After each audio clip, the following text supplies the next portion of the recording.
संस्कार भाग दो। सरोजनी जी बोली, बहू तुम ज़्यादा नहीं बोल रही हो। अरे ठीक है, कभी कभी निवेश तुम्हें कुछ बोल देता है, पर हमने तो आज तक कुछ नहीं कहा। तो तुमने हमारे लिए भी आज तक कहाँ कुछ किया है। कुसुम हंसकर बोली, हाँ सही कहा माँ जी, मैंने तो आज तक आप लोगों के लिए कुछ नहीं किया। अरे किया तो आप लोगों ने है। मैं एक दिन बीमार क्या पड़ जाती हूँ, यह खबर भी मेरे मायके तक पहुँच जाती है। यहाँ तक कि पड़ोस तक में बातें फैल जाती है कि महारानी बीमार है तो आराम कर रही है। मुझे तो यहाँ तक सुनने को मिलता है कि अभी तो हाथ पांव चल रहे हैं, तब यह हाल है। ऐसी बहू आई है कि बुढ़ापे में कौन देखेगा पता नहीं। सरोजनी जी बोली, इसमें कौन सी बड़ी बात है। पड़ोसी ने मुझे काम करते हुए देखा होगा तो पूछ लिया होगा, तो मैंने बोल दिया कि उस बात का इस बात से क्या ताल्लुक़ है।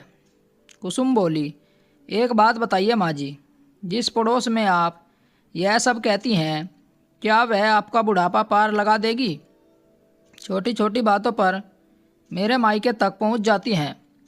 कि आपको कभी भी लगता है मेरे माँ बाप ने क्या दिया है, तो मेरे बाप से सुनिए क्या दिया है। मेरे बाप ने जीती जागती बेटी दी है आपको, जो दिन रात नौकरों की तरह यहाँ खड़ी रहती है, आपकी और आपके बेटे की चाकरी में लगी रहती है, और आप लोगों के ताने भी सुनती है, यहाँ तक कि आपके बेटे की गाली भी सुनती है। फिर भी आप लोग कहते हैं मेरे बाप ने दिया क्या है। दिन भर घर में काम करने के लिए बहू को आप लाते हैं और ताने कसने के लिए फलाने की बेटी मिल जाती है, और आप क्या कहती हैं, फलाने की बहू बहुत अच्छी है और आपकी नहीं। चुगली बंद कीजिए माँ जी, और अपने घर पर ध्यान देंगी तो एक दिन आपका घर भी स्वर्ग हो जाएगा। गुस्से में आग बबूला होकर कुसुम के सामने निवेश आया और बोला, बहुत सुन ली तुम्हारी बकवास। इतना कहते हुए निवेश ने जैसे ही अपना हाथ उठाया, कुसुम ने अपना हाथ उसके सामने रख दिया और बोली, बस आपने बहुत मार लिया और मैंने बहुत बर्दाश्त कर लिया। यह भूल अगर दोबारा की तो तुम माँ बेटे दोनों से ऐसी चक्की पिसवाऊंगी कि माँ का अंतिम संस्कार जेल में होगा और आपका बुढ़ापा वहीं बीत जाएगा। माँ जी, अगर आपने अपनी औलाद को थोड़े से संस्कार दिए होते तो उसे उठने बैठने का तरीका सिखाया होता, तो आपको किसी दूसरे के सामने हाथ नहीं फैलाना पड़ता। किसी लड़की के बाप भाई लड़के के घर पर भीख मांगने नहीं जाते हैं, बल्कि लड़के वाले ही मुंह खोले रहते हैं कि हमें कुछ मिल जाए। तो आपकी और आपके बेटे की भलाई इसी में है कि आप लोग सुधर जाइए, वरना अगर यह बात बिगड़ी तो संभल नहीं पाएगी। अरे अगर आप बेटी झुक रही है तो उसे इतना प्रताड़ित मत करो कि किसी दिन वह खड़ी हो जाए। आखिर है तो वह भी एक औरत। निवेश बोला, बहुत बड़ी बड़ी बातें कर रही हो और अपने पति का अपमान करती हो, यह तुम्हें शोभा देता है। कुसुम बोली, सम्मान दोनों तरफ से होता है। यह कहाँ लिखा है कि पत्नी का अपमान करके पति की शान बढ़ती है। पत्नी का अपमान करके कौन सा पति आज तक शान से जी पाया है, जो आप ही जी लेंगे। यह बात आपको समझ में नहीं आती। आप तो अपने ही हाथों से अपनी गृहस्थी में आग लगाते आ रहे हैं। आज आपकी माँ आपकी पीठ पर खड़ी है, पर पीठ पीछे मुझे यकीन है यह भी बातें करती होंगी कि अपनी बीवी के साथ इसकी बनती नहीं तो मेरे लिए क्या करेगा। विश्वास ना हो तो किसी दिन पता कर लीजिए।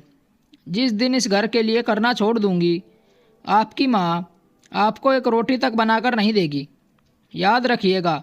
कमरे में सन्नाटा पसर गया और ज़मीन पर गिरी हुई थाली को उठाकर कुसुम कमरे की तरफ चली गई।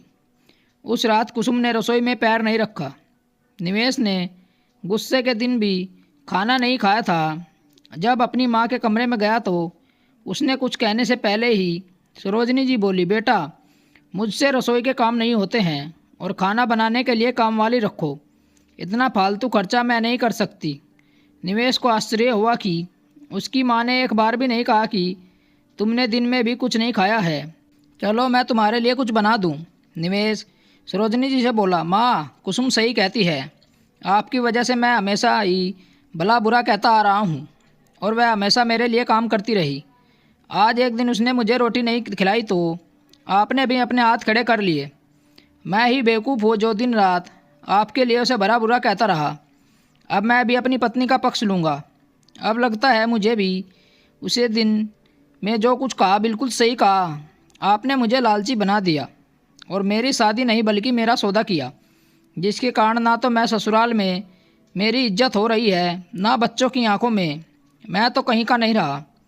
थोड़ी देर बाद कुसुम रोटी थाली में रोटी सब्जी लेकर आई। निवेश के बगल वाली टेबल पर रखते हुए बोली, खाना खा लीजिए, आपने दिन में भी कुछ नहीं खाया है, आपकी तबीयत बिगड़ जाएगी। जैसे ही कुसुम वहाँ से जाने लगी, निवेश ने उसका हाथ पकड़ लिया और बोला, मुझे माफ़ कर दो, मैं बहुत बुरा हूँ। मैं तुम्हारे साथ इतने सालों तक कितना बुरा बर्ताव किया, पर आज भी तुम मेरे बारे में सोच रही हो। इतना कहते कहते निवेश की आंखों में आंसू आ गए। यह देखकर कुसुम बहुत हैरान हुई और उसे एहसास हुआ कि शायद निवेश सुधरना चाह रहे हैं। कुसुम ने निवेश को एक मौका दिया और बोली, आपकी गलती नहीं है, आपने बचपन में शायद यही सब देखा है, पर याद रखिए, जिस घर में औरत की इज्जत होती है, लक्ष्मी वहीं अपना डेरा जमाती है। आगे आपकी मर्जी। निवेश ने आगे बढ़कर कुसुम को गले लगा लिया और बोला, आज के बाद मैं तुम्हें कभी शिकायत का मौका नहीं दूंगा और तुम्हारे भाई और पिता से भी जाकर अपने व्यवहार के लिए माफ़ी मांगूंगा। कुसुम मुस्कुराकर बोली, सुबह का भूला अगर शाम को लौट आए तो उसे भूला नहीं कहते हैं। आप खाना खाइए, मैं माँ जी को खाना देकर आती हूँ। दोस्तों, आपको हमारी कहानी कैसी लगी कमेंट करके हमें ज़रूर बताइए और चैनल को लाइक शेयर और सब्सक्राइब ज़रूर करें। मिलते हैं ऐसी ही और एक अच्छी कहानी के साथ। कहानी सुनने के लिए धन्यवाद। राम राम दोस्तों।